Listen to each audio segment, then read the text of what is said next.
It was the dawn of the third age of mankind, 10 years after the Earth-Minbari War.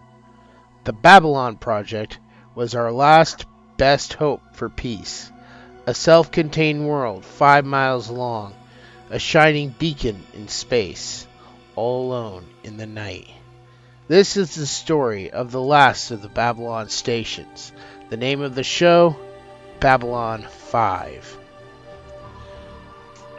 Alright, so today I'm going to be ranking the TV series Babylon 5. I will not be including any of the movies or the spin-off show Crusades, as it never really got finished, so I'm just going to do this with the main 5 seasons and how I would rank it. So, as I said in the intro,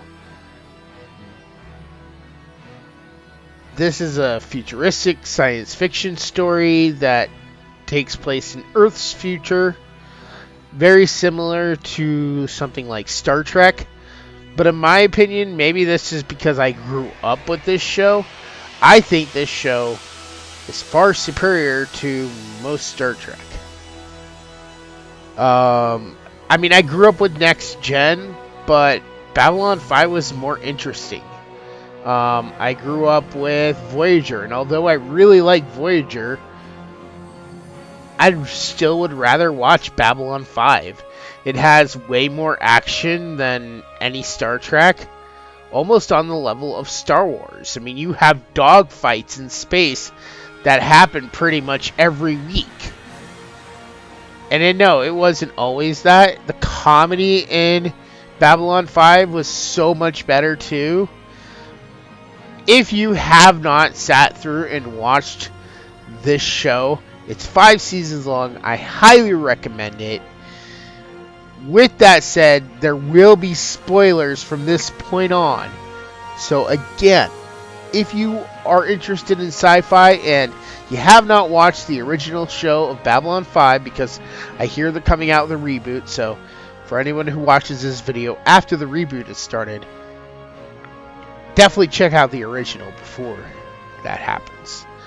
But I'm going to rank, like I said, all 5 seasons, and I'm going to explain a little bit about my favorite things in the season and things that didn't work for me in the seasons. So here we go. Number 5. Well, to start off, I should say I like all these seasons, but probably the weakest season for me is season 1. It's a little slow go, and it more or less is putting the characters in their place. You have Sinclair, who, if you watch the movies like you're supposed to before the series, then it's, continuing on his story. But he leaves at the end of this season. Delenn, she isn't as good in this season as she gets so much better as the show goes on. So for me, the weakest part is season 1. There is a lot of great comedy, especially with Londo and Jakar, but that's every single season. Like, these two, basically, they dominate the show. To this day, me and my father will still be quoting lines by Londo because he's that great of a character. So at number 5, like I said, season 1. It's the beginning of the show. It basically sets up, where things are going to go, and it gives you some slight hints at future storylines. But it doesn't really resolve a lot. So moving on to number 4. And at number 4, I honestly have to say, for me, it was season 5. There is sort of a big overall arcing story to Babylon 5.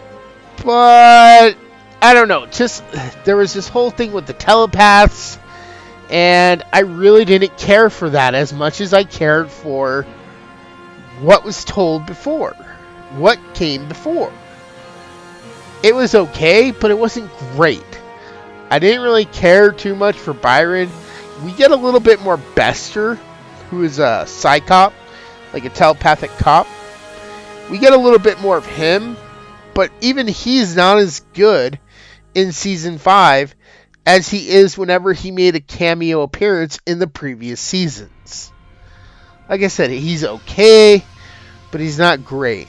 And all the other main characters, it's like they know this is coming to an end, and they're just there just to make... They're kind of... I don't want to say they're phoning it in, but it's not like anybody really gives a crap anymore. Because they know the show's winding down.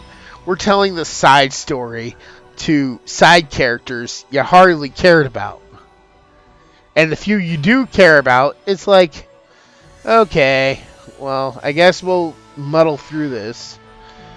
But, you know, it just wasn't as epic.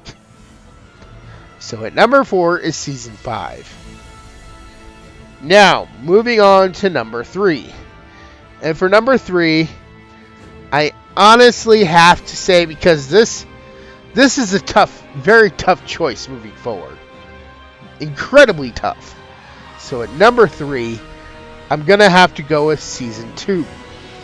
This is where we get the introduction to John Sheridan, and we start building up some of his relationship with the crew, his relationship with the ambassadors, and while that's good, it's a little slow paced. It also does start setting up some of the big things to come later on.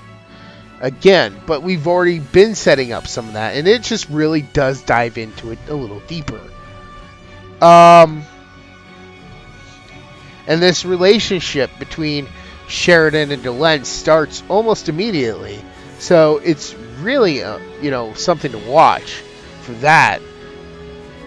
But I honestly think of all of the other two that'll follow this, I think it just wasn't quite up there. And maybe that's because this was a season where we had a little less, like I said, there are a lot of fights, but we had a little less here. Not too less, just a little. And you only got brief glimpses, at what was coming. But now, moving on to number 2, Season 4. I was so conflicted because Season 4 is such a great season. This almost ties for the number 1 spot.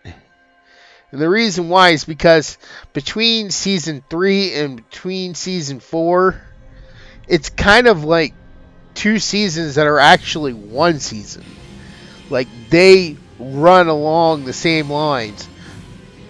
And they're telling this same story, and it's just like, oh man. So, what happens? Well, basically, this season starts off with the end of the Shadow War. Sheridan comes back from supposedly being dead, and he starts putting everything into action that's going to end the Shadow War, which I'll talk more about when we get to Season 3.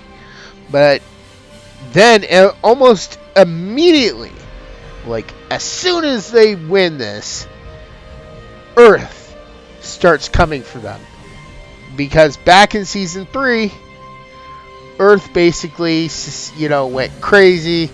The president was corrupt. And he basically put a block on anybody, dealing with Babylon 5, calling them traitors. And basically, come to find out, Earth is basically on the warpath.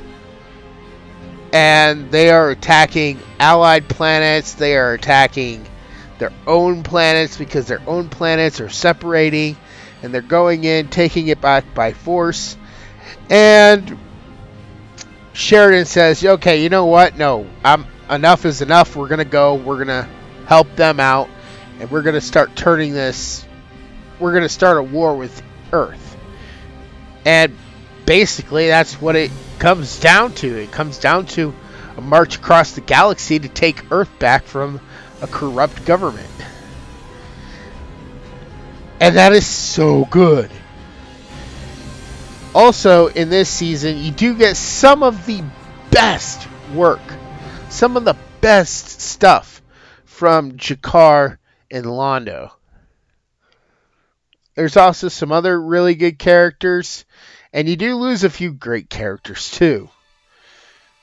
I don't want to say who, but a fan favorite. Now moving on to the number one, which obviously, if you can count, there's only one season left. And that is number 3. Season 3 for me was the best. It was the start of the Shadow War. The end of the season, the hero had to sacrifice himself. You have so much that happens definitively in this season that makes it so good.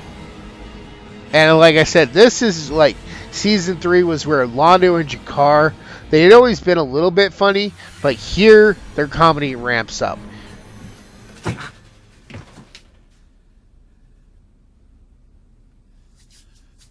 Hello?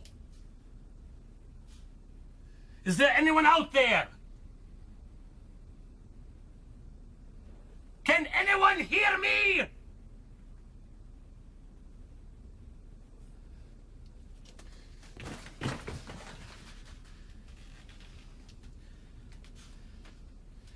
There's no one there.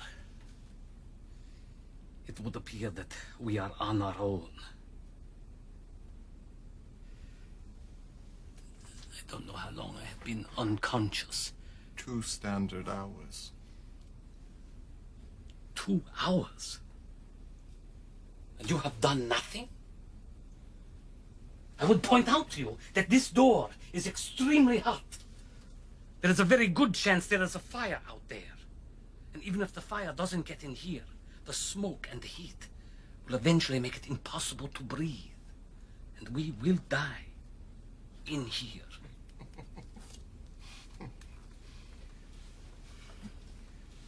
With enough effort, we can probably force our way through the ceiling.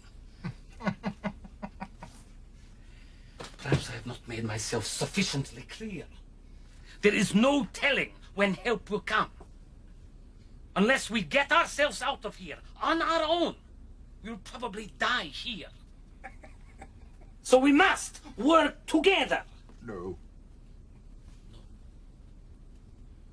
What do you mean, no? No. Well, you want to live as much as I, hmm? Oh, yes, but I would much rather see you dead. I see. Well, here I am. Come on, kill me. Come on, kill me. Oh, you forget the terms of our surrender. The penalty for the killing of any Centauri by any Narn will be the death of 500 Narns, including the perpetrator's own family. But I don't have to kill you. I don't have to do anything. And I still get to watch you die. I find this most appealing. This is insane. We must work together. No. As the humans say, up yours, die. Believe it. Ow! You are mad, do you know that? We're in here! Can anyone hear us? In here! I believe, this also had the best stuff with Bester. This had the best stuff story-wise.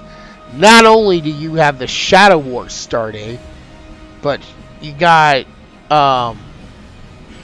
the addition of the White Star fleet. You have Earth turning against Babylon 5.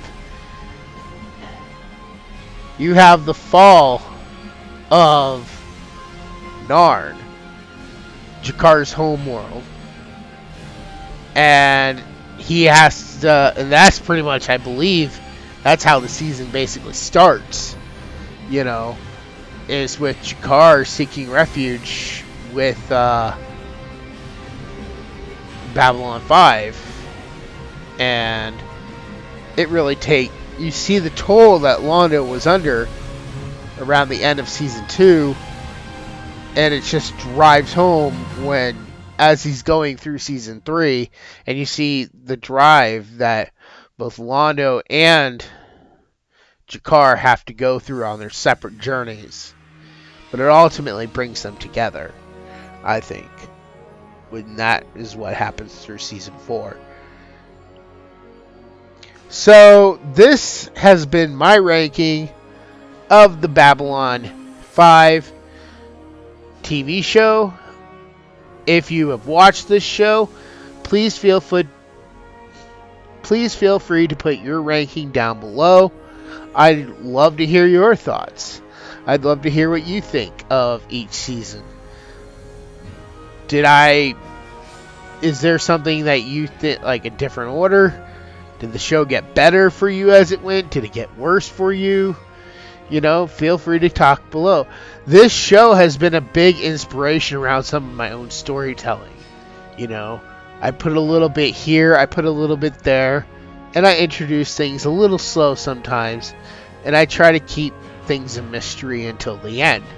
To me, when you get to that point, it's like, oh my god, this was amazing. He really thought ahead of time on all of this.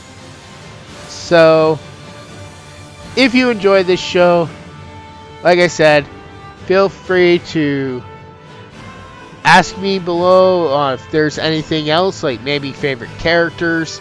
I probably will be doing a top 25 TV shows of all time, and this is definitely on that list. So, I want to thank you all for watching. If you have not, please consider subscribing. Make sure to click that notification bell. And if you're a reader and you like to check out an awesome audiobook or paperback book, please be sure to pick up my book series, The Guardian of Light. Like I said, I'm heavily inspired by this franchise. So, I want to thank you all for watching, and I'll talk to you next time. There, you see? I'm going to live. So it would seem. Well, it is an imperfect universe. Bastard. Monster. Fanatic. Murderer. You are insane! And that is why we'll win